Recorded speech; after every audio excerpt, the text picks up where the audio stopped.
Salut, j'ai le plaisir de t'annoncer que ma première formation en ligne est enfin disponible. Donc avant toute chose, je tiens à préciser que je n'ai pas simplement ajouté une énième formation sur le marché des formations qui est déjà très bien fourni en produits de grande qualité. J'ai travaillé dur pendant 6 mois, c'est pour vraiment essayer de proposer quelque chose qui se base sur mon expérience de professeur de guitare, d'enseignant de la guitare depuis 22 ans, avec des cours en présentiel, avec des vrais élèves en face de moi. Expérience au cours de laquelle j'ai pu constater que l'immense majorité des apprentis guitaristes rencontrent les mêmes problèmes aux mêmes endroits. Donc j'ai veillé à retranscrire texto la méthode que j'utilise en cours, en présentiel, dans cette formation, afin de te faire profiter de mon expérience. Donc il y a évidemment du détail sur tous ces gestes techniques qui posent des gros problèmes, c'est-à-dire faire des bends justes, bien propres, des hammers qui sonnent, des pull-offs qui sonnent et compagnie, mais il y a aussi une progression step by step au fil des exercices, des zones de jeu, des licks, des mises en situation sur les backing tracks, sur le métronome, step by step de façon à ce que tu puisses quand même t'amuser rapidement, à ce que tu n'aies pas à bosser 4 heures avant de pouvoir sentir une progression. Donc on avance tranquillement, on voit un petit truc et tout de suite on le met en situation, on le met en place, tu t'amuses avec. L'idée c'est que ce soit à la fois rigoureux mais aussi très ludique. Il y a aussi des concepts expliquer le concept de l'improvisation qui est quand même un concept relativement abstrait, ce qui parfois pose problème dans la construction des improvisations. Je t'ai donné dessus des informations cartésiennes afin que tu puisses construire des improvisations qui soient cohérentes. Et puis enfin, en dernier lieu, un des points forts de cette formation, c'est la transmission orale, la méthode de transmission orale. Parce que dans l'improvisation, dans le solo, il y a tout un tas de choses qui ne s'expliquent pas réellement, même qui ne s'écrivent pas. Les tablatures et compagnie, pour certains points, ça ne fonctionne pas. Il ne faut pas le lire, il ne faut pas l'expliquer, il faut l'entendre, il faut le ressentir. Et pour ça, on fait ce que j'appelle moi en cours le « fais ce que je fais ». C'est-à-dire on met un backing, on définit un paradigme, une zone de jeu, un leaks, quelque chose qu'on va utiliser, qu'on va développer. Et puis je te montre comment l'utiliser, et toi, juste derrière, tu vas essayer de refaire quelque chose qui s'en rapproche le plus possible.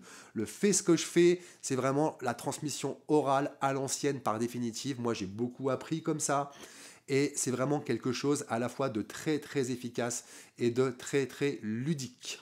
Donc, à qui s'adresse cette formation? Dans l'optique de proposer des cursus de A à Z, que ce soit en impro, en technique, en harmonie, en rythmique, cette formation s'adresse aux débutants et aux grands débutants en improvisation, pas en guitare, attention, hein, il faut quand même savoir déjà jouer pour se lancer sur le solo. Donc, si tu galères à mettre ton phrasé en place, à mettre des plans en situation, à te repérer sur le manche, à apprendre tes gammes, à être en rythme, à avoir des idées, à avoir des impros cohérentes, cette formation, c'est à toi qu'elle s'adresse. Pour que tu puisses bien te concentrer uniquement sur ta guitare et ne pas perdre de temps, l'interface a été pensée pour que ce soit le plus pratique possible. Tout est à disposition. Les PDF, les tablatures, les fichiers GPX, les backing tracks, tout est à chaque fois disponible sur la page, mais aussi en téléchargement en un clic. C'est Nico qui est à la production, aux manettes de cette formation-là. Le mec, c'est dans son registre, c'est un monstre. Il a pensé à tout, il s'est rendu fou.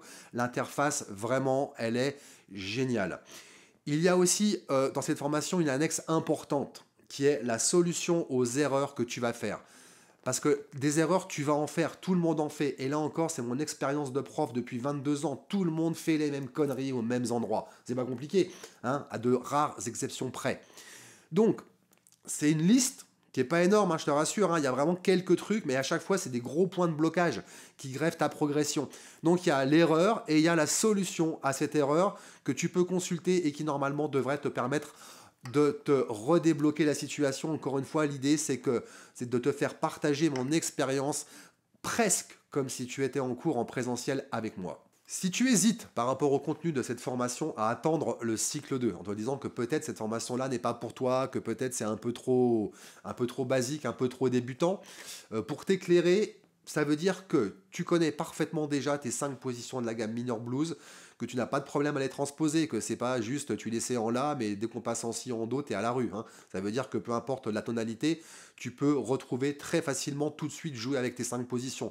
Que dans ces 5 positions, tu as des plans, tu as des licks, tu as des zones de jeu, que tu n'as aucun souci à t'adapter rythmiquement sur un backing qui soit un peu lent, un peu médium, un peu rapide, ternaire, binaire, et puis aussi que tu sais bien évidemment utiliser tout le vocabulaire, tous les éléments que tu as à ta disposition pour construire une improvisation cohérente. Si tu sais déjà faire tout ça, effectivement, il vaut mieux attendre le cycle 2. Sinon, cette formation pourrait bien t'aider à reprendre une progression qui peut-être est actuellement bloquée. Donc si tu es encore là, c'est que tu te sens concerné par cette formation. Alors un tout petit peu plus en détail, qu'est-ce qu'on va apprendre dans cette formation-là? On va apprendre comment travailler une gamme, on va apprendre comment acquérir un licks, comment mettre ce licks en situation, comment mettre la gamme en situation, comment développer des zones de jeu sur une gamme, comment jouer sur différents backing tracks dans différentes tonalités, sur différents grooves, et puis enfin comment utiliser tout ça pour construire quelque chose de cohérent qui tient la route avec de la musicalité. En conclusion, je te garantis qu'au terme de cette formation, tes impros tiendront la route, que tu pourras jouer dans différentes tonas, que tu auras même peut-être la possibilité d'aller jouer en jam session, que tes impros elles vont être transfigurées et qu'en plus on aura posé les jalons des fondamentaux en béton armé pour accéder aux formations suivantes et en quelques années, oui quelques années parce que ça prend du temps, arriver à un niveau de jeu où tu auras vraiment tout le vocabulaire et la technique nécessaires pour exprimer ta personnalité musicale. Pour plus d'informations, je t'invite bien évidemment à cliquer sur le lien ci-dessous et surtout je te dis merci de m'avoir écouté et j'espère à très bientôt. Bye.